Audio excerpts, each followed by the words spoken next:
Global equity markets suffered steep losses today with the major indices across the North and the South America experiencing a broad-based sell-off amid the heightened investor anxiety. In the United States, the Dow Jones Industrial Average plummeted 2,231 points or 5.50%, closing at 38,314.86, while the S&P 500 dropped 5.97 to reach 5,000, and the tech-heavy Nasdaq also tumbled 5.82% to reach 15,500. Also, these sharp declines reflect growing concern over the combination of the factors including the inflationary pressures, interest rate uncertainty, and potential earning disappointments. The Russell 2000, which tracks the smaller cap companies, was also hit hard, falling to 4.37% to reach 1100. In the stark contrast, the CBOE, the volatility index, that is the VIX, often referred to the fear gauge, as also being surging 50.93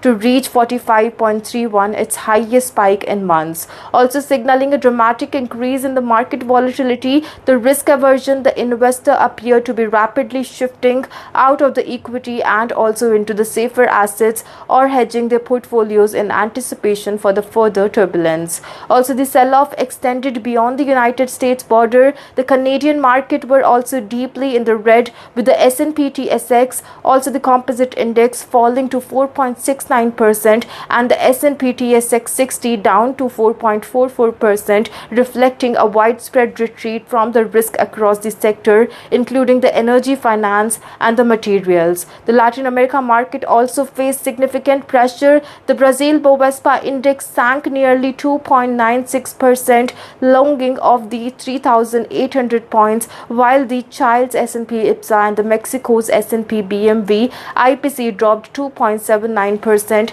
and 8.87% respectively. Today's market action underscores rising unease among investors who are grappling with the tightening of the fiscal conditions, geopolitical tensions, and the general loss of confidence in the near-term economic stability.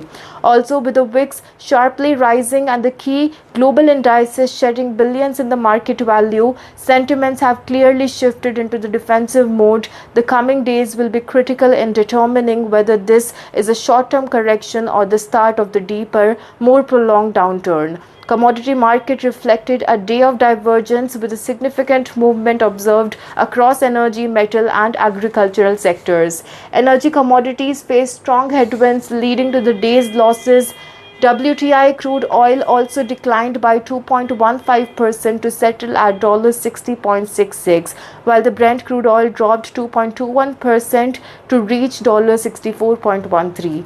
These declines come amid persistent concern about showing the global economic activity, reduced fuel demand, and the increasing inventories in the major consuming nations. Also, additionally, the geopolitical tensions and the uncertainty surrounding the OPEC Plus production strategies continue to weigh heavily on the investor sentiment in the energy space. Natural gas followed suit, slipping 1.64% to reach $3.7. Though still with a relatively stable range, it remains vulnerable to seasonal demand shift and fluctuating storage data.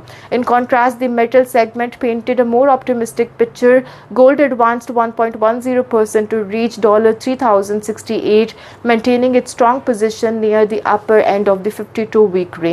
Investors appeared to be rotating into the safe haven asset amid the mounting concern over the inflationary pressures, currency volatility, and the broader macroeconomic instability. Silver posted the strongest gain of the day among the tracked economies, that is jumping 4.57% to reach $30. The sharp rise may reflect increased industrial demand as well as renewed interest from the investors seeking diversification away from equity and fiat currencies. Agricultural commodities also showed resilience, with the soya bean inching up 1.07% to reach $9. The modest rise suggests continued global demand and potential supply constraint due to the weather-related disruption in the key growing regions. The commodity is hovering close to the higher end of its 52-week range, indicating relative strength in the agricultural sector.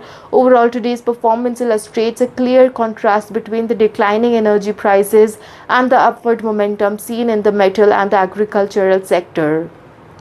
Market participants appear to be repositioning their portfolios in the anticipation of the economic shift, possibly favoring the hard assets and the essential over the cyclical commodities tied closely to growth and consumption. As volatility continues to define market dynamic, commodities will likely remain the focal point of the both hedging strategies and speculative plays in the